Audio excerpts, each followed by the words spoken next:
Halo semuanya, selamat bergabung kembali dalam mata kuliah Manajemen Proses Bisnis.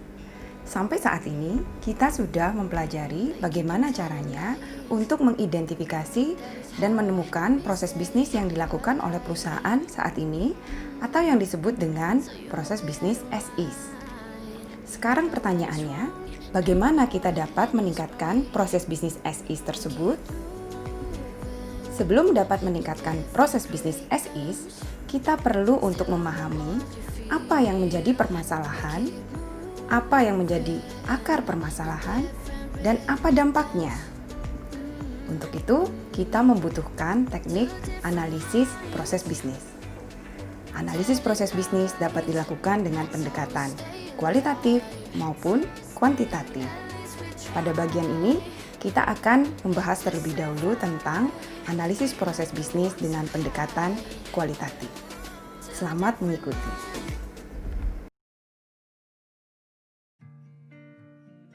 Pada bagian ini, kita akan membahas berbagai teknik analisis proses kualitatif. Kita akan mulai dengan value added analysis atau analisis nilai tambah, lalu kita akan membahas analisis pemborosan atau waste analysis. Kemudian kita juga akan membahas tentang analisis pemangku kepentingan atau stakeholder analysis. Dan ini kemudian dilanjutkan dengan analisis dokumentasi, isu atau masalah. Akhirnya kita akan mendiskusikan analisis akar permasalahan atau root cause analysis. Analisis kualitatif merupakan bagian dari fase analisis proses dalam siklus hidup manajemen proses bisnis. Sebagai masukan, kita memiliki as-is proses model, dan sebagai output, kita mencoba memberikan gambaran tentang kelemahan dari proses ini dan potensi dampaknya. Bab 6, subbab 6.1, analisis nilai tambah. Kita akan mulai dengan analisis nilai tambah. Tujuan dari analisis nilai tambah adalah untuk menentukan jika sebuah aktivitas di dalam proses menambah nilai atau tidak. Alasan menyeluruhnya adalah bahwa aktivitas yang tidak menambah nilai atau non-value adding dapat dihapus dari proses. Untuk mencapai tujuan ini, kita terlebih dahulu harus mendetilkan proses menjadi langkah-langkah. Kita tidak hanya memperhatikan tugas itu sendiri, karena sebuah proses umumnya memiliki tahap persiapan dari sisi masukan atau input dan langkah pasca proses dari sisi luaran atau outputnya. Jadi kita harus memahami langkah-langkah ini juga.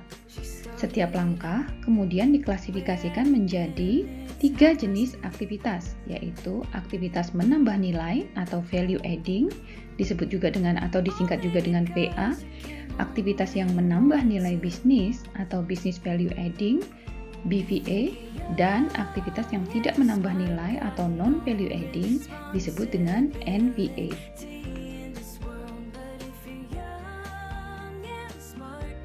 Apa yang dimaksud dengan aktivitas yang menambah nilai? Aktivitas menambah nilai menghasilkan nilai atau kepuasan bagi pelanggan. Terdapat beberapa kriteria yang cukup umum yang dapat kita gunakan untuk memutuskan hal ini. Misalnya, kita bisa menggunakan jawaban dari pertanyaan berikut. Apakah pelanggan bersedia membayar untuk langkah ini? Apakah pelanggan setuju bahwa langkah ini diperlukan untuk mencapai tujuan mereka? Jika langkah tersebut dihapus, apakah pelanggan akan menganggap bahwa produk atau layanan akhir menjadi kurang berharga? Nah, secara mudahnya, kita bisa merangkum bahwa aktivitas menambah nilai adalah apakah aktivitas ini dapat dihapus atau tidak. Langkah-langkah tertentu tidak dapat ditinggalkan atau dihapus untuk mencapai tujuan proses. Misalnya, dalam proses order to cash, kita perlu mengkonfirmasi pengiriman dan kita perlu mengirimkan produknya sendiri. Dalam proses penerimaan universitas, kita perlu melakukan penilaian aplikasi dan memberitahukan hasilnya. Langkah-langkah ini tidak dapat dihilangkan dalam mencapai tujuan akhir. Jenis aktivitas yang kedua adalah aktivitas yang menambah nilai bisnis atau BVA. Terdapat langkah-langkah yang menambah nilai bisnis yang memang tidak secara langsung dibutuhkan untuk mencapai hasil dari proses, tetapi mereka dibutuhkan dan berguna untuk berjalannya bisnis. Ada beberapa kriteria yang dapat digunakan untuk menentukan BVA. Apakah langkah ini diperlukan untuk mengumpulkan pendapatan, meningkatkan atau mengembangkan bisnis? Kedua, akankah bisnis berpotensi menderita dalam jangka panjang jika langkah ini dihapus? Lalu, apakah aktivitas itu akan mengurangi risiko kerugian bisnis? Dan yang terakhir, apakah langkah ini diperlukan untuk memenuhi persyaratan regulasi? Kita memiliki banyak aktivitas menambah nilai bisnis dalam proses kita. Seringkali, aktivitas ini terkait dengan pengecekan atau verifikasi atau juga langkah-langkah untuk controlling atau pengendalian. Sebagai contoh, dalam proses order to cash misalnya, kita akan mengecek pesanan pembelian, memeriksa kelayakan kredit pelanggan. Sementara dalam proses penerimaan universitas, kita melakukan verifikasi kelengkapan aplikasi, memeriksa validitas gelar, dan memeriksa validitas hasil tes bahasa. Langkah-langkah ini tidak secara langsung dibutuhkan untuk mencapai hasil, tapi membantu mengurangi risiko, membantu kepatutan terhadap peraturan, dan membantu bisnis memonitor apa yang terjadi dan belajar darinya. Inilah aktivitas menambah nilai bisnis atau BVA. Akhirnya, terdapat aktivitas yang tidak menambah nilai atau non-value adding. Ini adalah aktivitas-aktivitas selain dari aktivitas menambah nilai dan aktivitas yang menambah nilai bisnis. Kita bisa mengasosiasikan aktivitas tidak menambah nilai sebagai aktivitas yang tidak dibutuhkan atau pemrosesan informasi yang tidak efektif atau menunggu. Jadi, non-value adding activity bisa terkait dengan serah terima, waktu menunggu atau menunda, atau pengerjaan ulang dan koreksi kecacatan. Dalam proses order to cash terdapat beberapa contoh, misalnya meneruskan PO ke gudang, kirim ulang informasi, terima produk yang ditolak. Sementara dalam penerimaan universitas terdapat teruskan aplikasi ke panitia, terima hasil penerimaan dari panitia. Mari kita lihat sebuah contoh dengan kembali pada potongan proses penyewaan alat. Kita akan coba memahami dan melihat sejauh mana kita bisa mengenali aktivitas-aktivitas yang menambah nilai bisnis, dan tidak menambah nilai yang ada pada proses ini.